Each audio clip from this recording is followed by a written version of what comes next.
Daniel Cooper sat across from his 6-year-old daughter, Lily, at their favorite diner, a small family place that smelled of coffee, pancakes, and old memories. It had been a hard week, 2 job rejections, overdue bills, and a leaking roof. But tonight, none of that mattered. He was determined to make Lily smile. She was all he had left after his wife passed 3 years ago. Every smile she gave him was a victory. As Lily giggled over her chocolate milk, Daniel noticed a woman sitting 2 tables away. She was alone, elegant yet strangely out of place in her expensive dress and pearl earrings. Her hands trembled slightly as she held her phone. There was something in her eyes, loneliness, pain, maybe fear. He couldn't look away. Suddenly, she gasped, her face turning pale. Her hand shot to her throat, eyes wide, choking. In an instant, Daniel was on his feet. Chairs scraped, people froze. Without hesitation, he rushed over, pulled her up, and performed the Heimlich maneuver. After a terrifying moment, a piece of food dislodged, and she gasped for air. The whole diner erupted in relief. The woman burst into tears. "Thank you," she whispered, her voice shaking. You saved my life." Daniel smiled humbly, brushing it off. Anyone would have done the same.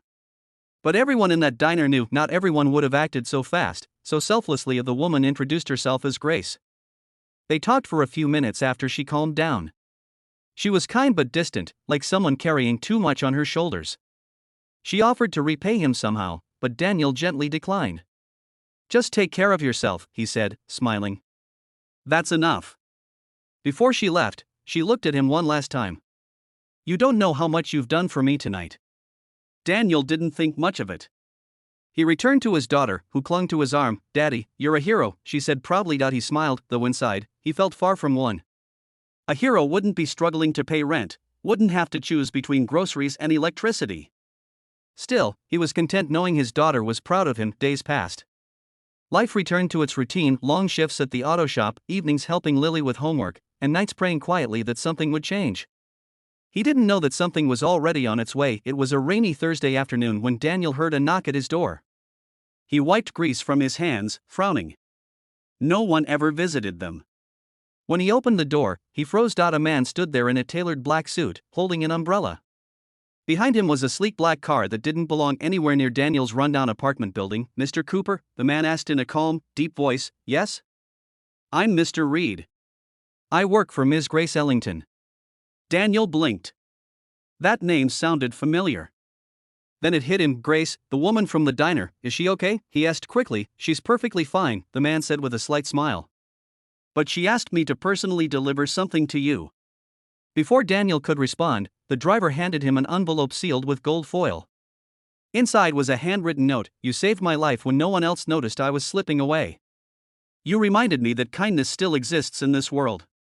I've spent years surrounded by people with money, but none with heart. I want to help you the way you helped me, without expecting anything in return." Below the note was a business card with her name, Grace Ellington, CEO, Ellington Industries, one of the biggest corporations in the city, and attached to it, a property deed. Daniel's heart nearly stopped. It was a house, a fully paid home in a quiet neighborhood, close to Lily's school. He shook his head, confused, overwhelmed. This must be a mistake." The driver smiled kindly. "It's not, sir. Ms. Ellington insists. She said she knows what it's like to lose everything, and she wants you to start again." Tears burned in Daniel's eyes. For years, he'd fought silently, never asking for help. And now, because of one selfless moment, everything was changing. He looked over at Lily, who had come to the door, clutching her teddy bear, her big brown eyes full of curiosity. "Daddy," she whispered. "Who's that?" Daniel smiled softly. "Someone who reminds us that good things come back around." The next day, Grace herself came to see them. No makeup, no jewelry, just a woman with genuine gratitude in her eyes.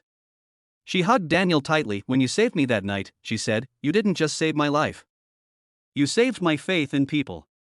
He didn't know what to say. "Grace, you didn't have to." "I wanted to," she interrupted. "You told me to take care of myself. Now I want to make sure you and your daughter can do the same." From that day forward, Daniel's life transformed. He reopened his late wife's dream, a small community garage that offered free car repairs for struggling families.